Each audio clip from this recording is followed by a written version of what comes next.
Hello, pearl of P S സിയിലേക്ക് എല്ലാവർക്കും സ്വാഗതം. ഇന്ന് കേരളത്തിലെ കായലുകളെക്കുറിച്ചാണ് നമ്മളിവിടെ പഠിക്കാൻ പോകുന്നത്. കേരളത്തിൽ 34 കായലുകളാണുള്ളത്. കേരളത്തിൽ 34 കായലുകളാണുള്ളത്. അതിൽ 27 കായൽ കടലുമായി ബന്ധപ്പെട്ട് കിടക്കുന്നു. 27 കായലുകൾ കടലുമായി ബന്ധപ്പെട്ട് കിടക്കുന്നു. ബാക്കി ഏഴെണ്ണത്തെ ഉൾനാടൻ ജലാശയങ്ങൾ എന്നാണ് പറയുന്നത്. ഉൾനാടൻ ജലാശയങ്ങൾ 7 അപ്പോൾ കേരളത്തിലെ ഉൾനാടൻ ജലാശയങ്ങളുടെ എണ്ണം എന്ന് പി എസ് സിയിൽ ചോദിച്ച ക്വസ്റ്റ്യനാണ്. അപ്പോൾ ഉൾനാടൻ ജലാശയങ്ങളുടെ എണ്ണം 7. കായലുകളെ കുറിച്ച് പറയുകയാണെങ്കിൽ കേരളത്തിലെ ഏറ്റവും വലിയ കായൽ വേമ്പനാട്ട് കായലാണ്. കേരളത്തിലെ ഏറ്റവും വലിയ കായൽ വേമ്പനാട്ട് കായലാണ്.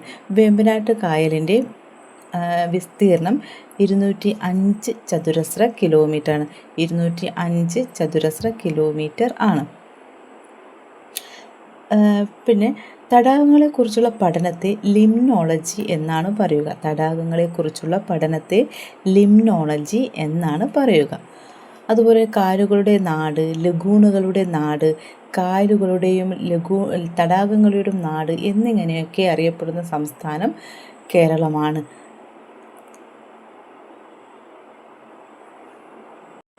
ഇന്ത്യയിലെ ഏറ്റവും നീളം കൂടിയ കായലും വേമ്പനാട്ട് കായലാണ്. ഇന്ത്യയിലെ ഏറ്റവും നീളം കൂടിയ കായലും വേമ്പനാട്ട് കായലാണ്. നെഹ്റു ട്രോഫി വള്ളംകളി നടക്കുന്ന കായൽ വേമ്പനാട്ട് കായലാണ്. നെഹ്റു ട്രോഫി വള്ളംകളി നടക്കുന്ന കായലും വേമ്പനാട്ട് കായലാണ്. വേമ്പനാട് പുന്നമടക്കായൽ, ആലപ്പുഴയിൽ വേമ്പനാട്ട് കായലിന് പുന്നമടക്കായൽ എന്നും അറിയപ്പെടുന്നു. അപ്പോൾ നെഹ്റു ട്രോഫി വള്ളംകളി നടക്കുന്ന കായൽ പുന്നമട കായലാണ്. ജലോത്സവങ്ങളുടെ രാജാവ് എന്നറിയപ്പെടുന്നത് നെഹ്റു ട്രോഫി വള്ളംകളിയാണ്. ജലോത്സവങ്ങളുടെ രാജാവ് എന്നറിയപ്പെടുന്നത് നെഹ്റു ട്രോഫി വള്ളംകളിയാണ്. പ്രൈം മിനിസ്റ്റേഴ്സ് ട്രോഫി എന്നറിയപ്പെടുന്നത് നെഹ്റു ട്രോഫിയാണ്. പ്രൈം മിനിസ്റ്റേഴ്സ് ട്രോഫി എന്നറിയപ്പെട്ടിരുന്നത് നെഹ്റു ട്രോഫിയാണ്. പ്രൈം മിനിസ്റ്റേഴ്സ് ട്രോഫിയുടെ ആദ്യത്തെ ജേതാവ് നടുഭാഗം ചുണ്ടനാണ്. പ്രൈം മിനിസ്റ്റേഴ്സ് ട്രോഫിയുടെ ആദ്യത്തെ ജേതാവ് നടുഭാഗം ചുണ്ടനാണ്. ഏറ്റവും കൂടുതൽ നെഹ്റു ട്രോഫി കരസ്ഥമാക്കിയത് കാരിച്ചാൽ ചുണ്ടൻ. ഏറ്റവും കൂടുതൽ നെഹ്റു ട്രോഫി കരസ്ഥമാക്കിയത് കാരിച്ചാൽ ചുണ്ടൻ. അതുപോലെ കേരളത്തിലെ ആദ്യത്തെ സോളാർ ബോട്ടിൻ്റെ പേരാണ് ആദിത്യ. അപ്പോൾ ഇന്ത്യയിലെ ആദ്യത്തെ സോളാർ ബോട്ടായ ആദിത്യ സർവീസ് ആരംഭിച്ച കായൽ വേമ്പനാട്ട് കായലാണ്. ആദിത്യ സർവീസ് ആരംഭിച്ച കായൽ വേമ്പനാട്ട് കായലാണ്. അതുപോലെ വേമ്പനാട്ട് കായലിൻ്റെ പ്രധാന ദ്വീപുകളാണ് വെല്ലിംഗ്ടൺ ദ്വീപ്, വൈപ്പിൻ ദ്വീപ്, വല്ലാർപാടം, കടമക്കുടി, പാതിരാമണൽ. വെല്ലിംഗ്ടൺ ദ്വീപ്, വൈപ്പിൻ ദ്വീപ്, വല്ലാർപാടം, കടമക്കുടി, പാതിരാമണൽ. കേരളത്തിലെ ഏറ്റവും വലിയ മനുഷ്യനിർമ്മിത ദ്വീപ് വെല്ലിംഗ്ടൺ ദ്വീപാണ്. കേരളത്തിലെ ഏറ്റവും വലിയ മനുഷ്യനിർമ്മിത ദ്വീപ് വെല്ലിംഗ്ടൺ ദ്വീപാണ്. അതുപോലെ കേരളത്തിൽ ഏറ്റവും കൂടുതൽ ജനങ്ങൾ തിങ്ങിപ്പാർക്കുന്ന ദ്വീപ് എന്ന് ചോദിച്ചാൽ അത് വൈപ്പിൻ ദ്വീപാണ്. കേരളത്തിലെ ഏറ്റവും കൂടുതൽ ജനങ്ങൾ തിങ്ങിപ്പാർക്കുന്ന ദ്വീപ് എന്ന് ചോദിച്ചാൽ അത് വൈപ്പിൻ ദ്വീപാണ്. അതുപോലെ പ്രകൃതിദത്തമായ കേരളത്തിലെ ഏറ്റവും വലിയ ദ്വീപ് അത് പാതിരാമണലാണ്. പ്രകൃതിദത്തമായ കേരളത്തിലെ ഏറ്റവും വലിയ ദ്വീപ് അത് പാതിരാമണലാണ്. ഇന്ത്യയിലെ ഏറ്റവും വലിയ തണ്ണീർത്തടം വേമ്പനാട്ട് കായലാണ്. ഇന്ത്യയിലെ ഏറ്റവും വലിയ തണ്ണീർത്തടം എന്ന് വെച്ചാൽ അത് വേമ്പനാട്ട് കായലാണ്. വേമ്പനാട്ട് കായൽ ഉൾപ്പെടുന്ന ജില്ലകൾ 3 ജില്ലകളായിട്ടാണ് വേമ്പനാട്ട് കായൽ ഉൾപ്പെടുന്നത്. ആലപ്പുഴ, കോട്ടയം, എറണാകുളം. ഇതും പി എസ് സിക്ക് വന്ന ക്വസ്റ്റ്യനിൽ ഒന്നാണ്. എന്നുവെച്ചാൽ വേമ്പനാട്ട് കായൽ ഏതൊക്കെ ജില്ലകളിലൂടെയാണ് ഒഴുകുന്നത്.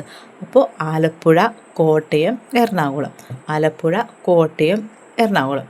തോട്ടപ്പള്ളി സ്പിൽവേ, തണ്ണീർമുക്കം ബണ്ട് എന്നിവ നിർമ്മിച്ചിരിക്കുന്ന കായൽ വേമ്പനാട്ട് കായലാണ്. തോട്ടപ്പള്ളി സ്പിൽവേ, തണ്ണീർമുക്കം ബണ്ട് എന്നിവ നിർമ്മിച്ചിരിക്കുന്ന കായൽ വേമ്പനാട്ട് കായലാണ്. കുട്ടനാടിനെ വെള്ളപ്പൊക്കത്തിൽ നിന്നും രക്ഷിക്കാൻ വേണ്ടി നിർമ്മിച്ചിരിക്കുന്ന ബണ്ടാണ് തോട്ടപ്പള്ളി സ്പിൽവേ. തോട്ടപ്പള്ളി സ്പിൽവേ വിഭാവനം ചെയ്ത വർഷം 1954. തോട്ടപ്പള്ളി സ്പിൽവേ പണി പൂർത്തിയാക്കിയ വർഷം 1955. തോട്ടപ്പള്ളി സ്പിൽവേയിലൂടെ കടന്നു പോകുന്ന ദേശീയപാത NH66. തോട്ടപ്പള്ളി സ്പിൽവേയിലൂടെ കടന്നു പോകുന്ന ദേശീയപാത NH66. കുട്ടനാടിലെ കൃഷിയിടങ്ങളിൽ ഉപ്പുവെള്ളം കയറുന്നതിന് തടയാൻ നിർമ്മിച്ച ബണ്ടാണ് തണ്ണീർമുക്കം ബണ്ട്. കുട്ടനാടിലെ കൃഷിയിടങ്ങളിൽ ഉപ്പുവെള്ളം കയറുന്നതിന് തടയാൻ നിർമ്മിച്ച ബണ്ടാണ് തണ്ണീർമുക്കം ബണ്ട്. അതുപോലെ വേമ്പനാട്ട് കായലിൻ്റെ തീരത്ത് സ്ഥിതി ചെയ്യുന്ന ടൂറിസം കേന്ദ്രമാണ് കുമരകം പക്ഷി സങ്കേതം. വേമ്പനാട്ട് കായലിൻ്റെ തീരത്ത് സ്ഥിതി ചെയ്യുന്ന ടൂറിസം കേന്ദ്രം കുമരകം പക്ഷി സങ്കേതമാണ്. കുമരകം പക്ഷി സങ്കേതം സ്ഥിതി ചെയ്യുന്ന ജില്ല കോട്ടയം ജില്ല. ഇതും PSCക്ക് ക്വസ്റ്റ്യൻ വരുന്നതാണ്. കുമരകം പക്ഷി സങ്കേതം സ്ഥിതി ചെയ്യുന്ന ജില്ല കോട്ടയം ജില്ല. കുമരകം പക്ഷി സങ്കേതം സ്ഥിതി ചെയ്യുന്ന ജില്ല കോട്ടയം ജില്ല.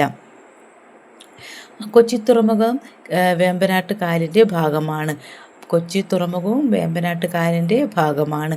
അതുപോലെ ഇന്ത്യയിലെ ഏറ്റവും വലിയ തടാക തുറമുഖം എന്ന് പറയുന്നത് കൊച്ചി തുറമുഖമാണ്. ഇന്ത്യയിലെ ഏറ്റവും വലിയ തടാക തുറമുഖം കൊച്ചി തുറമുഖമാണ്. വേമ്പനാട്ട് കായലിൽ പതിക്കുന്ന നദികളാണ് മീനച്ചിലാർ, അച്ചൻ കോവിലാർ, പമ്പ, മണിമലയാർ, പെരിയാർ, മൂവാറ്റുപുഴയാർ. മീനച്ചിലാർ, അച്ചൻ കോവിലാർ, പമ്പ, മണിമലയാർ, പെരിയാർ, മൂവാറ്റുപുഴയാർ. ഇതിൽ വേമ്പനാട്ട് കായലിൽ നേരിട്ട് പതിക്കുന്ന നദി പമ്പയാണ്. വേമ്പനാട്ട് കായലിൽ നേരിട്ട് പതിക്കുന്ന നദി പമ്പയാണ്. കൊച്ചിയിൽ വേമ്പനാട്ട് കായലിനെ 2 പേരിൽ അറിയപ്പെടുന്നുണ്ട്. ഒന്ന് വീരൻപുഴ എന്നും കൊച്ചി കായൽ എന്നും അറിയപ്പെടുന്നു. കൊച്ചിയിൽ വേമ്പനാട്ട് കായൽ 2 പേരിൽ അറിയപ്പെടുന്നു. ഒന്ന് വീരൻപുഴ, മറ്റൊന്ന് കൊച്ചി കായൽ. അതുപോലെ തന്നെ ആലപ്പുഴയിൽ വേമ്പനാട്ട് കായലിനെ ഇതുപോലെ 2 പേരിൽ, ഒന്ന് പുന്നമട കായലെന്നും ഒന്ന് കൈതപ്പുഴ കായലെന്നും അറിയപ്പെടുന്നു. ആലപ്പുഴയുടെ വേമ്പനാട്ട് കായലിലെ ചില ഭാഗങ്ങളെ കൈതപ്പുഴ കായലെന്നും ചില ഭാഗം പുന്നമട കായൽ എന്നും, ആലപ്പുഴയിൽ പുന്നമട കായലെന്നും കൈതപ്പുഴ കായലെന്നും അറിയപ്പെടുന്നുണ്ട്. അതുപോലെ 2002 റാംസർ പട്ടികയിൽ വേമ്പനാട്ട് കായൽ 2002 റാംസർ പട്ടികയിൽ ഇടം നേടിയിട്ടുണ്ട്. കുമരകം ബോട്ട് അപകടം നടന്നത് ഈ കായലിലാണ്. ഇത്രയാണ് വേമ്പനാട്ട് കായലിനെ കുറിച്ചിട്ട് പറയാനുള്ളത്.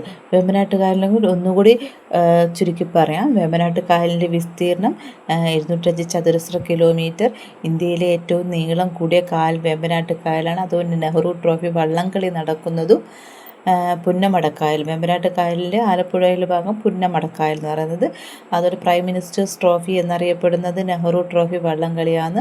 അതുപോലെ വേമ്പനാട്ട് കായലിലെ പ്രധാന ദ്വീപുകൾ വെല്ലിംഗ്ടൺ ദ്വീപ്, വൈപ്പിൻ ദ്വീപ്, വല്ലാർപാടം, കടമക്കുടി, പാതിരാമണൽ. കേരളത്തിലെ ഏറ്റവും വലിയ മനുഷ്യനിർമ്മിത ദ്വീപ് എന്ന് പറയുന്നത് വെല്ലിംഗ്ടൺ ദ്വീപാണ്. കേരളത്തിൽ കൂടുതൽ ജനങ്ങൾ തിങ്ങിപ്പാർക്കുന്ന ദ്വീപ് എന്ന് പറയുന്നത് വൈപ്പിൻ ദ്വീപാണ്. പ്രകൃതിദത്തമായ കേരളത്തിലെ ഏറ്റവും വലിയ ദ്വീപ് എന്ന് പറയുന്നത് പാതിരാമണലാണ്. ഇന്ത്യയിലെ ഏറ്റവും വലിയ തണ്ണീർത്തടം വേമ്പനാട്ട് കായലാണ്. അതുപോലെ വേമ്പനാട്ട് കായൽ ഉൾപ്പെടുന്ന ജില്ലകൾ ആലപ്പുഴ, കോട്ടയം, എറണാകുളം എന്നിവയാണ്. തോട്ടപ്പള്ളി സ്പിൽവേ, തണ്ണീർമുക്കം ബണ്ട് എന്നിവ നിർമ്മിച്ചിരിക്കുന്ന കായൽ വേമ്പനാട്ട് കായലാണ്. പിന്നെ കുമരകം പക്ഷി സങ്കേതം സ്ഥിതി ചെയ്യുന്ന ജില്ല എന്ന് ചോദിച്ചിട്ടുണ്ടെങ്കിൽ അത് കോട്ടയമാണ്. പിന്നെ വേമ്പനാട്ട് കായലിൻ്റെ തീരത്ത് സ്ഥിതി ചെയ്യുന്ന ടൂറിസ്റ്റ് കേന്ദ്രം എന്ന് ചോദിച്ചാൽ അത് കുമരകം പക്ഷി സങ്കേതം. കുമരകം പക്ഷി സങ്കേതം സ്ഥിതി ചെയ്യുന്ന ജില്ല എന്ന് ചോദിച്ചാൽ അത് കുമരകം. ഇത്രയാണ് വേമ്പനാട്ട് കായലിനെ കുറിച്ച് പറയുന്നത്. അടുത്ത രണ്ടാമത്തേത് ആണ് അഷ്ടമുടി കായൽ. അഷ്ടമുടി കായലാണ് കേരളത്തിൽ വലിപ്പത്തിൻ്റെ 2ാം സ്ഥാനത്ത് നിൽക്കുന്ന കായലാണ് അഷ്ടമുടി കായൽ. അഷ്ടമുടി കായലിൻ്റെ വിസ്തീർണം 61.4 ചതുരശ്ര കിലോമീറ്റർ. അഷ്ടമുടി കായലിൻ്റെ വിസ്തീർണം 61.4 ചതുരശ്ര കിലോമീറ്റർ ആണ്. അഷ്ടമുടി കായൽ ഉൾപ്പെടുന്ന ജില്ല കൊല്ലം ജില്ലയാണ്. അഷ്ടമുടി കായൽ ഉൾപ്പെടുന്ന ജില്ല കൊല്ലം ജില്ലയാണ്. കേരളത്തിലെ ഏറ്റവും വലിയ 2ാമത്തെ കായൽ എന്നറിയപ്പെടുന്നത് അഷ്ടമുടി കായലാണ്. കേരളത്തിലെ ഏറ്റവും ആഴം കൂടിയ കായലും അഷ്ടമുടി കായൽ. കേരളത്തിലെ ഏറ്റവും ആഴം കൂടിയ കായൽ അഷ്ടമുടി കായലാണ്. അതുപോലെ അഷ്ടമുടി കായൽ പനയുടെ ആകൃതിയിൽ കാണപ്പെടുന്ന കേരളത്തിലെ കായലാണ് അഷ്ടമുടി കായൽ. പനയുടെ ആകൃതിയിൽ കാണപ്പെടുന്ന കായലാണ് അഷ്ടമുടി കായൽ.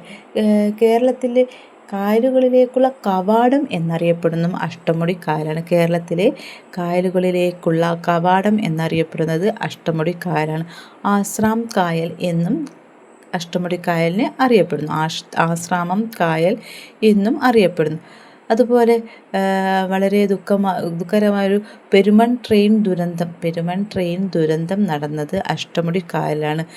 ദുരന്തം നടന്ന വർഷം 1988 ജൂലൈ 8. 1988 ജൂലൈ 8.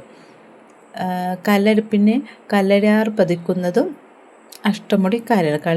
കല്ലടയാർ പതിക്കുന്നത് അഷ്ടമുടി കായലാണ്. അതുപോലെ കല്ലടയാറും അഷ്ടമുടി കായലും കൂടിച്ചേരുന്ന ഭാഗം അറിയപ്പെടുന്നത് മൺറോ തുരുത്ത്.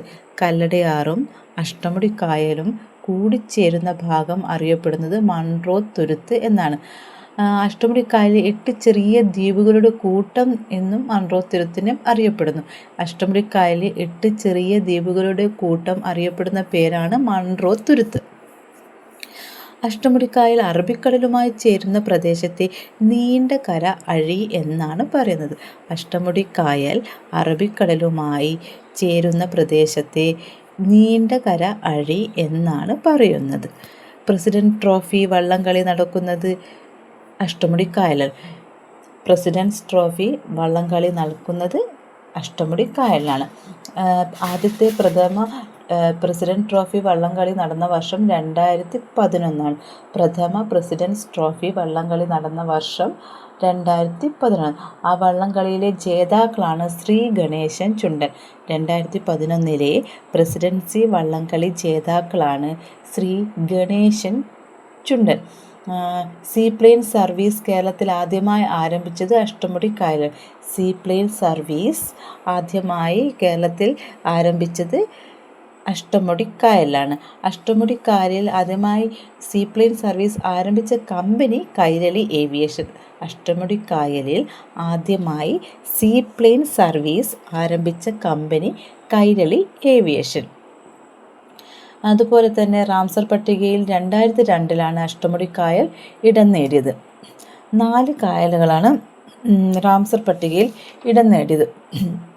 ഒന്ന് വേമ്പനാട്ട് കായൽ, ഒന്ന് അഷ്ടമുടി, ശാസ്താംകോട്ടക്കായൽ, കൗവായിക്കായൽ.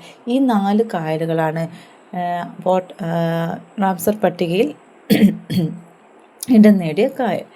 അതുപോലെ അഷ്ടമുടിക്കായലിൻ്റെ 8 മുടികൾ ഞാനിപ്പോൾ പറയാം. 8 മുടികൾ: ആശ്രാമം, കുരീപ്പുഴ, കല്ലട, മഞ്ഞപ്പാടൻ, മുക്കാടൻ, പെരുമൺ, കണ്ടച്ചിറ, കാഞ്ഞിരോട്ട് എന്നിവയാണ് ഈ 8 മുടികൾ എന്ന് പറയുന്നത്. ഇത്രയാണ് അഷ്ടമുടിക്കായലിനെ കുറിച്ചിട്ട് പറയാനുള്ളത്. അഷ്ടമുടിക്കായലിനെ ഒന്നുകൂടി വ്യക്തമായിട്ട് പറയാം, ഒന്ന് ചുരുക്കി നമുക്ക് നോക്കാം. അഷ്ടമുടിക്കായലിൻ്റെ വിസ്തീർണം 61.4 ചതുരശ്ര കിലോമീറ്റർ. അഷ്ടമുടിക്കായൽ ഉൾപ്പെടുന്ന ജില്ല കൊല്ലം ജില്ല. കേരളത്തിലെ ഏറ്റവും വലിയ 2ാമത്തെ കായലാണ് അഷ്ടമുടിക്കായൽ. പനയുടെ ആകൃതിയിൽ കാണപ്പെടുന്ന ഒരു കായലാണ് അഷ്ടമുടിക്കായൽ. അതുപോലെ ആശ്രാം കായൽ എന്നറിയപ്പെടുന്നു. കായലുകളിലേക്കുള്ള കവാടം എന്നറിയപ്പെടുന്നു. പിന്നെ കല്ലടയാറുടെ പതനസ്ഥാനം അഷ്ടമുടിക്കായലാണ്. കല്ലടയാറിൻ്റെ പതനസ്ഥാനം അഷ്ടമുടിക്കായൽ. കല്ലടയാർ അഷ്ടമുടിക്കായലും കൂടിച്ചേരുന്ന ഭാഗം മൺറോ തുരുത്ത് എന്നറിയപ്പെടുന്നു. അഷ്ടമുടിക്കായൽ അറബിക്കടലുമായി ചേരുന്ന പ്രദേശത്തെ നീണ്ടകര അഴി എന്ന് പറയുന്നു. പ്രസിഡൻസ് ട്രോഫി വള്ളംകളി നടക്കുന്നത് അഷ്ടമുടിക്കായലിലാണ്. 2011 ആദ്യ പ്രസിഡൻസി വള്ളംകളി ജേതാക്കൾ ശ്രീ ഗണേശൻ ചുണ്ടനാണ്. പ്രഥമ പ്രസിഡൻസി ട്രോഫി വള്ളംകളി നടന്ന വർഷം 2011. സീപ്ലെയിൻ സർവീസ് കേരളത്തിൽ ആദ്യമായി ആരംഭിച്ചത് അഷ്ടമുടിക്കായലിലാണ്. അഷ്ടമുടി റാംസർ പട്ടികയിൽ ഇടം നേടിയത് 2002. ഇത്രയാണ് അഷ്ടമുടിക്കായലിനെ കുറിച്ചിട്ടുള്ള പറയാനുള്ളത്. ഇനി അടുത്തതാണ് ശുദ്ധജല തടാകങ്ങളെ കുറിച്ചിട്ടാണ് അടുത്ത പറഞ്ഞത്. അപ്പോൾ ശുദ്ധജല തടാകങ്ങൾ 5 ശുദ്ധജല തടാകങ്ങളാണ് നമുക്കുള്ളത്. 5 കേരളത്തിൽ 5 ശുദ്ധജല തടാകങ്ങളാണുള്ളത്. ഒന്നാമത്തേത് ശാസ്താംകോട്ട കായൽ. ശാസ്താംകോട്ട കായലാണ് കേരളത്തിലെ ഏറ്റവും വലിയ ശുദ്ധജല തടാകം എന്ന് പറയുന്നത് ശാസ്താംകോട്ട കായൽ ആണ്. അടുത്ത് വരുന്നത് വെള്ളായണിക്കായൽ. വെള്ളായണിക്കായൽ ഏറ്റവും തെക്ക് ഭാഗത്ത് സ്ഥിതി ചെയ്യുന്ന തടാകമാണ് വെള്ളായണിക്കായൽ. പൂക്കോട് തടാകം ഏറ്റവും ചെറിയ ശുദ്ധജല തടാകമാണ് പൂക്കോട്. വയനാട് ജില്ലയിലാണ് പൂക്കോട് തടാകം സ്ഥിതി ചെയ്യുന്നത്. വയനാട് ജില്ലയിൽ സമുദ്രനിരപ്പിനോട് ഉയർന്നു കിടക്കുന്ന ഒരു തടാകം എന്ന് പറയുന്നതും പൂക്കോട് തടാകമാണ്. അതുപോലെ തണ്ണീർത്തടങ്ങളുടെ സംരക്ഷണത്തിനും സുസ്ഥിരമായ ഉപയോഗത്തിനും വേണ്ടി ഉണ്ടാക്കിയ അന്താരാഷ്ട്ര ഉടമ്പടിയാണ് റാംസർ ഉടമ്പടി. തണ്ണീർത്തടങ്ങളുടെ സംരക്ഷണത്തിനും സുസ്ഥിരമായ ഉപയോഗത്തിനും വേണ്ടി ഉണ്ടാക്കിയ അന്താരാഷ്ട്ര ഉടമ്പടിയാണ് റാംസർ ഉടമ്പടി.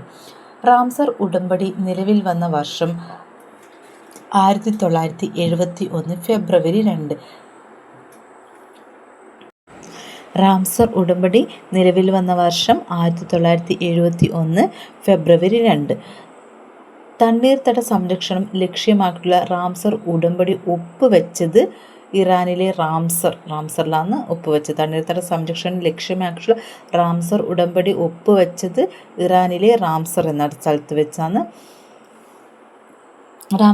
റാംസർ പട്ടികയിൽ ഉൾപ്പെട്ട 4 കായലുകളാണ് വേമ്പനാട്ട് കായൽ, അഷ്ടമുടി കായൽ, ശാസ്താംകോട്ട കായൽ, കൗവായി കായൽ എന്നത്. അതുപോലെ BM കായൽ സ്ഥിതി ചെയ്യുന്ന ജില്ല മലപ്പുറം. BM കായൽ സ്ഥിതി ചെയ്യുന്ന ജില്ല മലപ്പുറം. കൊടുങ്ങല്ലൂർ കായൽ സ്ഥിതി ചെയ്യുന്ന ജില്ല തൃശ്ശൂർ. കൊടുങ്ങല്ലൂർ കായൽ സ്ഥിതി ചെയ്യുന്ന ജില്ല തൃശ്ശൂർ. അകലാപ്പുഴ കായൽ സ്ഥിതി ചെയ്യുന്ന ജില്ല കോഴിക്കോട്. അകലാപ്പുഴ കായൽ സ്ഥിതി ചെയ്യുന്ന ജില്ല കോഴിക്കോട്. കൗവായി കായൽ സ്ഥിതി ചെയ്യുന്ന ജില്ല കണ്ണൂർ. കൗവായി കായൽ സ്ഥിതി ചെയ്യുന്ന ജില്ല കണ്ണൂർ. കേരളത്തിൻ്റെ തെക്കേ അറ്റത്തുള്ള കായൽ വേളിക്കായൽ. കേരളത്തിൻ്റെ തെക്കേ അറ്റത്തുള്ള കായൽ വേളിക്കായൽ. കേരളത്തിൻ്റെ വടക്കേ അറ്റത്തുള്ള കായൽ ഉപ്പള കായൽ. കേരളത്തിൻ്റെ വടക്കേ അറ്റത്തുള്ള കായൽ ഉപ്പള കായൽ. ലോക തണ്ണീർത്തടമായി ദിനമായി ആചരിക്കുന്നത് ഫെബ്രുവരി 2. ലോക തണ്ണീർത്തട ദിനമായി ആചരിക്കുന്നത് ഫെബ്രുവരി 2.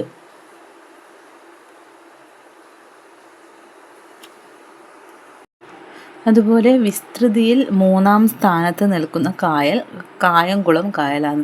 വിസ്തൃതിയിൽ 3-ാം സ്ഥാനത്തുള്ളത് കായംകുളം കായലാണ്. ഇത്രയൊക്കെയാണ് നമുക്ക് കായലുകളെ കുറിച്ചിട്ട് പറയാനുള്ളത്. അപ്പോൾ കായലുകളെ കുറിച്ചിട്ട് വേമ്പനാട്ട് കായൽ, അഷ്ടമുടി കായൽ, ശാസ്താംകോട്ട കായൽ, കായംകുളം കായൽ എന്നിങ്ങനെ ഇമ്പോർട്ടൻ്റായ കുറച്ച് കായലുകളെ കുറിച്ച് മാത്രമാണ് നമ്മൾ ഇന്നിവിടെ പഠിച്ചത്.